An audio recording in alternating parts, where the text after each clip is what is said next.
бүгінгі күнге дейін халық аузында ерлігі аңыз болып сақталған бір қатар ұлы жауынгерлер мен билеушілерді дүниеге әкелді. Жергілікті халық кіші жүздің әйгілі өкілдерінің бірі Әбілқайыр ханның жерленген орнын ардақтап құрмет тұтады. Ұлы билеушінің қорымында хан моласы мемориалдық кешені орнатылды. Ол облыстың Әйтеке би ауданында орналасқан. Әбілқайыр ханның бойында жауынгердің ер жүректілігі, ұлы қолбасшының өнері және дипломаттың таланты тоғысқан еді. Ақтабан шұбырынды кезінде ханның дана саясаты қазақ халқын тарих иірімінде жойылып кетуден сақтап қалуға көмектесті. Қобда ауданының байырғы даласында бірегей архитектуралық ансамблі Абат Байтақ қорымы бар. Ол Алтын Орда кезінде белгілі болған және оның қойнауы аңыздар мен тарихи әңгімелерге толы. Сол аңыздардың бірінде осы қорында әйгілі қазақ философы Асан Қайғының ұлы туған жерін жау шапқыншылығынан қорғаған Абат батыры жерленгені баяндалады. Тағы бір аңыз бойынша Абат батыр қаза болғаннан кейін қайғы жұтқан жұрт ол қайтқан жерге 3 күннің ішінде мазар салған екен.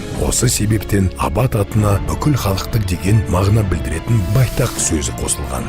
Ақтөбе облысында дүниеге келген Әлия Молдағұлова сынды нәзік бойжеткен екінші дүниежүзілік соғыс кезінде мергендік шеберлігімен вермахт солдаттарының зәре құтын алатын. Ол туған жерінен алыс аймақта қаза болды. Батыр қыз 1944 жылы 14 қаңтарда Казачка ауылын жаулардан азат ету барысындағы ұрыста ерлікпен қаза тапты. Ұрыс даласындағы ерлігі мен жауынгерлік айбыны үшін оған қаза болғаннан кейін Кеңес одағының батыры атағы берілді. Адамдар көп келетін орталық тағы бір халық қаһарманы Есет Батыр мазары. Тама руынан шыққан ұлы қолбасшы қазақ халқының тәуелсіздігі үшін күрескен батыр ретінде танымал және ол халқымыздың бір тұтас мемлекет құруына айтарлықтай үлес қосқан тұлға. Ақтөбе жері құпияға бай. Кезінде осы жерде өмір сүрген батырлар ұрпақтары сол жұмбақтарды шешуі тиіс. Мұнда барлық жерде дерлік көптеген тарихи ескерткіштерді, құлпытастарды кездестіруге болады.